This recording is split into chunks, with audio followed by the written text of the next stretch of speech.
Vamos alertar agora as pessoas sobre a importância do tratamento de alergia, certo? Visto que, em certos casos, gente, alergias podem levar também à morte. E o principal objetivo, né, de hoje é isso, a gente tentar combater. Olha só, de acordo com a Organização Mundial da Saúde, no Brasil, 30% da população possui algum tipo de alergia.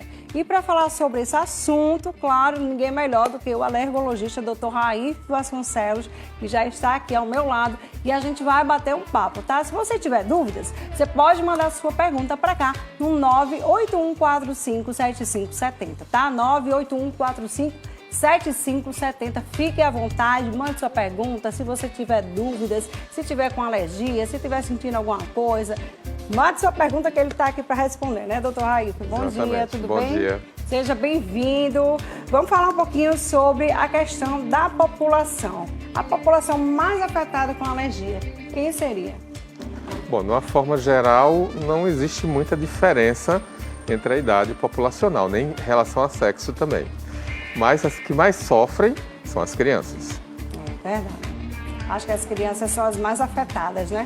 Acho que porque elas não estão tão imunes ainda? Ou... tanto pela questão da imunidade, quanto pela própria fisiologia e anatomia, né? Você tem que lembrar que o pulmão da criança está em desenvolvimento, as vias respiratórias têm um calibre menor, né?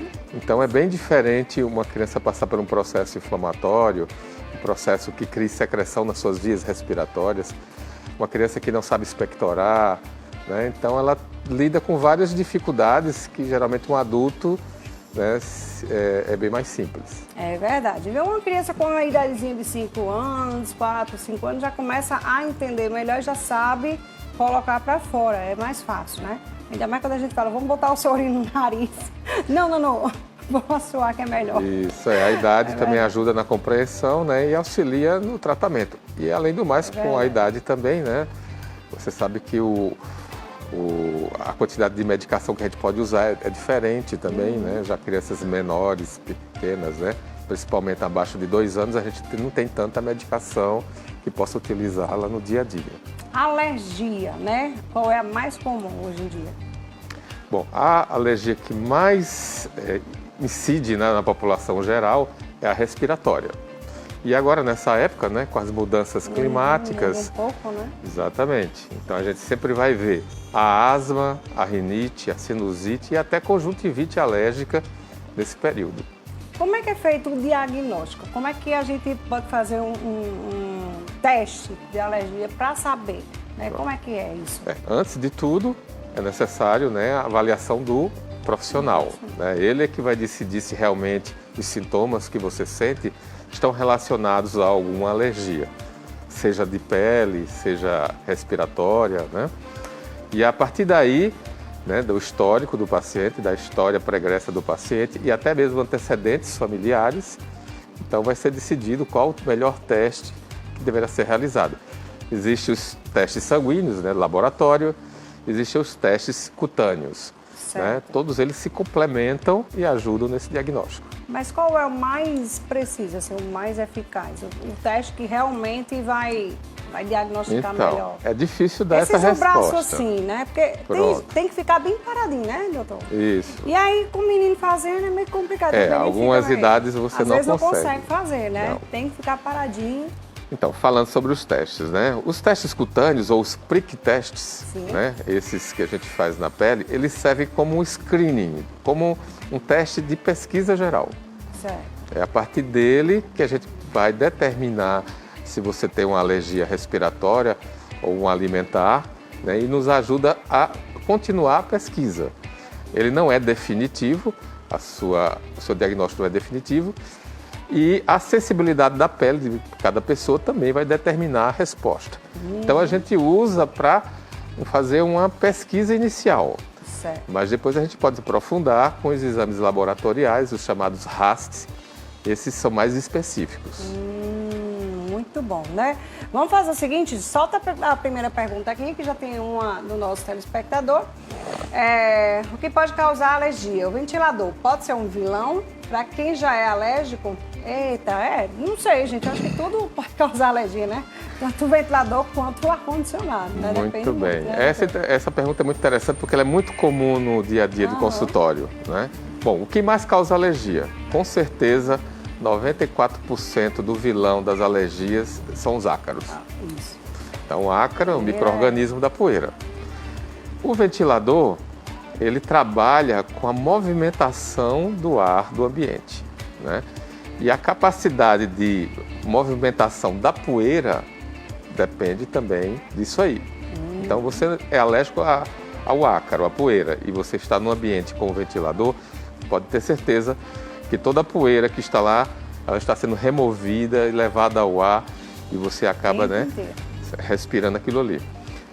Em relação ao ar-condicionado, o movimento de ar que ele faz é muito menor, porque ele faz mais a troca de temperatura. Então, nesse sentido, ele acaba ganhando, beneficiando mais o alérgico do que o próprio ventilador.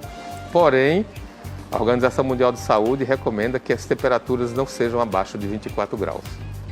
Sejam sempre, mantendo sempre essa temperatura aí, né? Exatamente. Para que, pelo menos, em quartos pequenos, porque tem ambientes hoje em dia que é bem pequenininho, não precisa estar tão frio. Até porque aqui não é tão nem calor demais, nem frio demais, né? Mas me diga uma coisa, medicamentos, tem algum que a gente deve evitar? Evitar? Alguma medicação que Bom, a automedicação sempre tem que ser evitada. Sim. Né? Principalmente quando você trabalha com corticosteroides, né? Então, os pacientes não podem estar utilizando os corticosteroides de maneira aleatória. Algumas vezes a gente orienta o paciente ao uso quando é necessário, principalmente os asmáticos graves. Esses têm os medicamentos de profilaxia, de tratamento diário, e esses têm os medicamentos que nós chamamos de resgate. Certo. São os medicamentos para uma urgência. Certo. Né? Mas só deverão ser usados com orientação. Com orientação médica. Tudo eu acho que tem que ser com orientação médica, né, doutor? Vamos ver mais uma pergunta, por favor? Solta aqui. Bom dia, Marília. Estou gostando do seu programa, sempre fala de saúde. Disse que queria... Não. Tomei a vacina Covid e não tive, graças a Deus. Fiquei assim que tive uma virose grande, fiz teste, não deu nada. Não deu Covid, né? E agora estou gripada de novo. Como uma sinusite, né? Mas hoje vou no médico. Enfim, muita gente tomou essa vacina, depende muito da vacina. A vacina AstraZeneca, eu acho que estava dando um pouquinho de reação, né, nas pessoas. Gente que sentia que achava que estava com Covid. Não, eu estou com Covid, porque eu estou sentindo todos os sintomas. Enfim, doutor, ela falou de uma coisa que ela não pegou, mas depois sentiu e fez o teste e não deu nada. Exato, né? A gente tem que... Nós adultos não somos acostumados tanto a tomar vacina, né? As crianças, né? Período, né, que é mais comum. Então a gente não lembra mais que é comum as vacinas causarem reações locais, né, aumento de temperatura, dores musculares. Mas provavelmente o que está acontecendo com a nossa ouvinte aí é que ela está, como a maioria das pessoas, tendo nesse período agora de mudança climática, né, ou uma rinite, ou os vírus da época, né, os rinovírus, os vírus sinciciais estão muito frequentes nesse período. Com certeza. Nesse período é o período que mais as crianças e os adultos também têm alguma coisa, né? Alergia, gripe, enfim, gente, é bem comum mesmo. Durante esse tratamento, né? Tipo assim, a pessoa está fazendo um tratamento alérgico, né? Pode beber? Misturar o álcool com Então, remédio? dependendo do tipo da medicação, não é conveniente.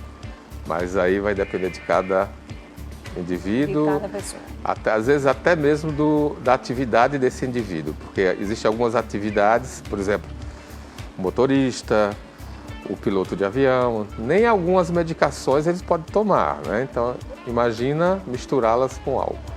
Agora, a asma, né? A gente falou da asma agora há pouco, né? Eu queria saber o seguinte, o fato de ter uma alergia, né? Tipo, uma outra alergia qualquer, pode vir acarretar uma asma no futuro, mais à frente, né? Então, a patologia mais associada com a asma é a rinite, por incrível que pareça. Então, 80% dos pacientes com asma têm rinite. Então, ela é uma patologia que geralmente está presente. E muitas vezes inicia-se pela rinite. E depois aparecem os sintomas, né? Então, a gente divide entre patologias das vias respiratórias altas, rinite, faringite, sinusite, né? E as vias aéreas baixas, e aí entra a asma. Mas elas são doenças irmãs.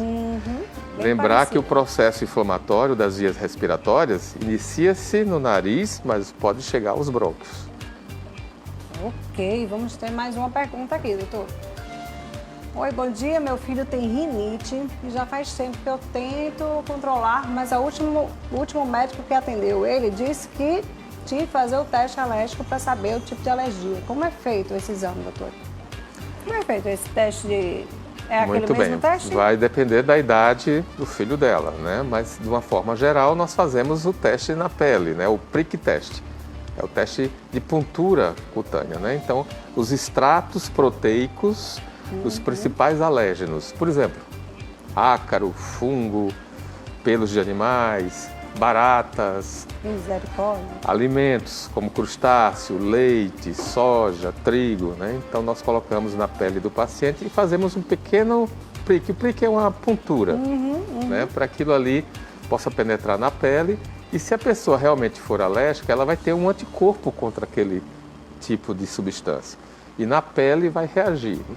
Nós fazemos a leitura e junto com o histórico, né, da doença do paciente, né, fazemos o diagnóstico.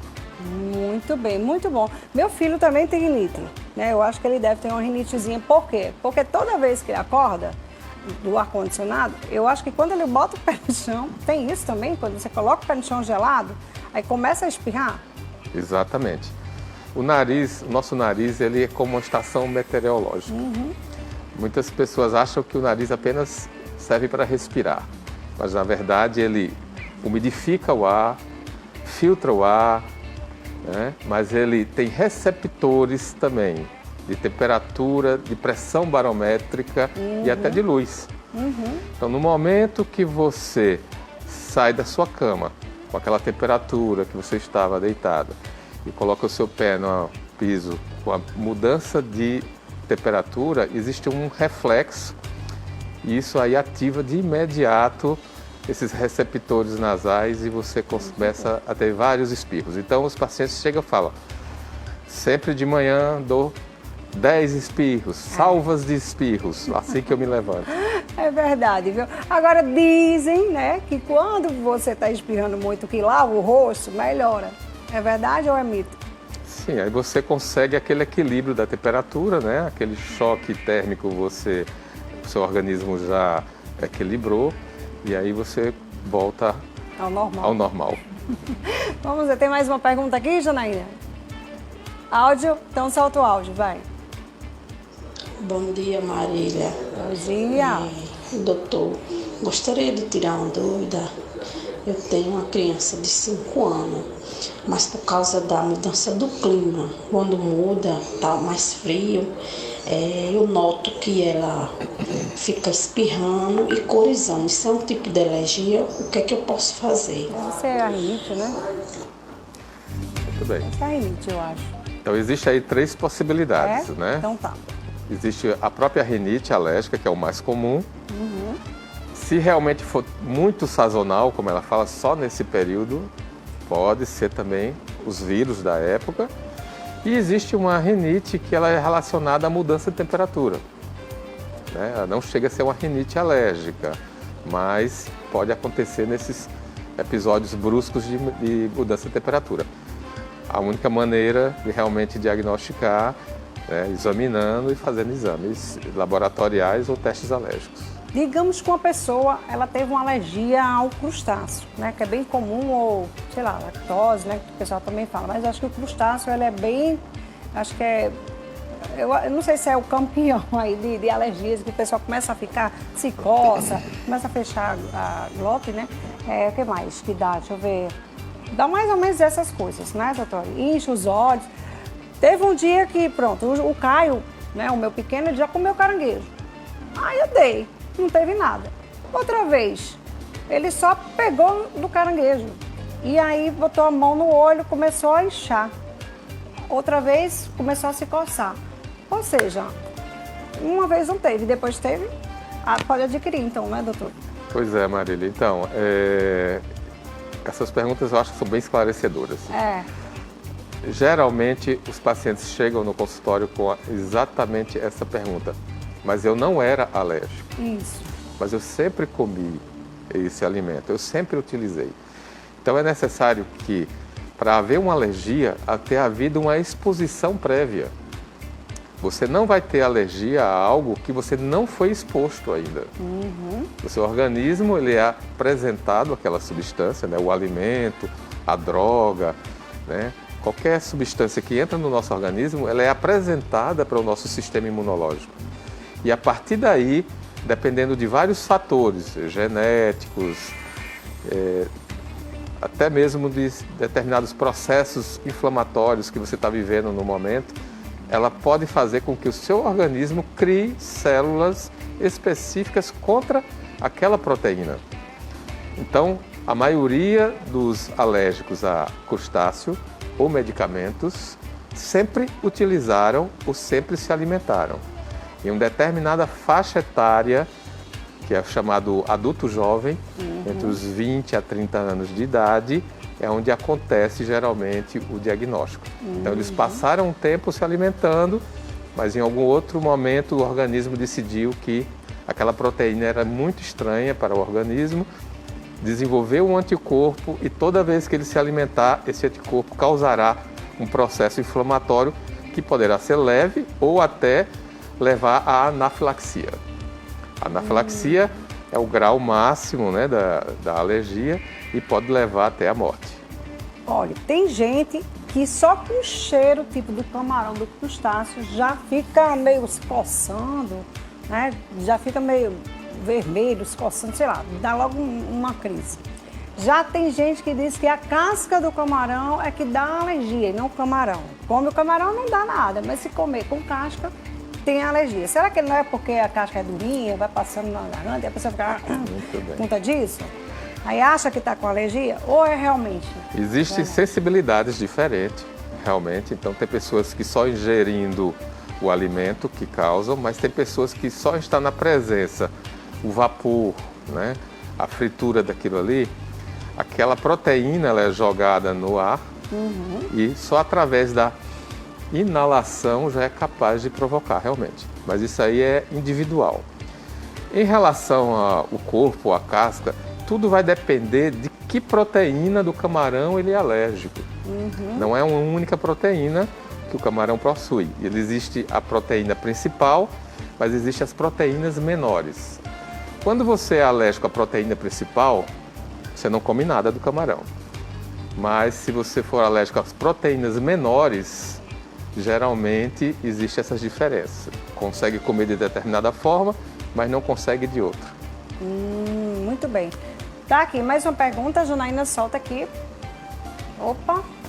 Tenho problemas alérgicos, fiz o teste, mas o médico que me atendeu disse que eu tinha que tomar as vacinas, mas eu não tive condições de tomar ainda. Mas ele não passou nenhum medicamento para aliviar. Tipo, isso é tipo coça e fica alto, né? Como se fosse inchado. É uma urticária. É uma urticária, né, doutor? Urticária tem vários tipos de urticárias, né? Existe tem vários esse negócio tipos. de urticária nervosa. O pessoal fala, tô com urticária, isso é nervoso, olha, é nervoso, é estresse, né? Tem isso, doutor? Como você falou, existem vários tipos, né? Então a gente pode determiná-los como urticárias físicas, urticárias colinérgicas, urticárias agudas e urticárias crônicas. Cada uma tem um determinante, né? É difícil eu fazer o diagnóstico apenas olhando a foto da paciente, mas, na verdade, o tratamento inicial de qualquer uma das urticárias é medicamentoso, né? Então, ela tem que retornar ao especialista, né? E, novamente, né, questionar o motivo da não utilização da medicação. Muito bem, tá aí, procurar um médico, né, um profissional para poder, se foi num médico não deu certo, vai em outro, vai até você achar a sua causa, né, doutor? Mas Exato. tem que ir ao médico, nada de se medicar em casa. Eu sei que às vezes acontece, né, de a pessoa ter uma alergia, por exemplo, a um fruto do mar e a pessoa ficar logo desesperada e querer dar algo antes de chegar no hospital. É comum, eu acho que é comum as pessoas estejam um antialérgico em casa. Mete antialérgico nesse menino rápido para poder voltar e leva para o médico. Porque vai que não dá tempo. Será que dá tempo de chegar no médico? Tem Então, certos casos que tem, sim, outros não, né, doutor? Vai depender muito, né? Então, assim, não vamos aqui propagar a automedicação, claro. Mas em determinadas situações pontuais como essa que você falou, uma emergência, sim, é necessário que você dê algum antialérgico antes até mesmo de você conseguir levar a um pronto atendimento. Porque o maior problema da anafilaxia é que as vias aéreas superiores elas vão ser obstruídas por um edema e você vai ficar sem respirar. É chamado edema de glote, né? O outro problema também da anafilaxia é que ele leva a um choque, ou seja, a sua pressão cai próximo a zero. Então, esse paciente vai perder a consciência. Então, alguém vai ter que auxiliá-lo, né? Alguém precisa entender o que está acontecendo e levá-lo a um pronto atendimento mais próximo. Só outra pergunta, né, relacionada a isso. Quando a pessoa come, tipo, o crustáceo, né? Vamos botar o crustáceo ou a lactose, sei lá, de repente. Dá outra coisa sem ser, tipo, a gente tem como identificar a pessoa que está tendo ali uma alergia, tipo, sei lá, eu comi, estou aqui conversando, tem como se eu me identificar que eu estou tendo alergia ou é só através de coceira, vermelhidão? Porque se a pessoa estiver sentindo só por dentro, sei lá, ninguém vê. Exato. Tem isso também não? Mas geralmente interna? ele Só apresenta. interna? Não, geralmente ele vai apresentar algum sintoma. Alguma coisa externa. Né? Então, o principal é a sensação de coceira, que pode ser na faringe, né, na garganta, pode ser um desconforto respiratório, a pele pode ficar avermelhada, formar as urticárias. Os olhos podem inchar. Os olhos, a boca Isso. podem inchar. A sensação de falta de ar pode ser progressiva. Pode até ter uma crise semelhante à asma, sem nunca ter tido asma. Pode ter cólicas, dores abdominais, náusea, vômito, mal-estar geral. São vários sintomas que podem acontecer. Pode acontecer, né, doutor? Muito bem. Obrigada, viu, doutor Raif, por sua participação aqui no Manhã da Gente. Obrigada mesmo.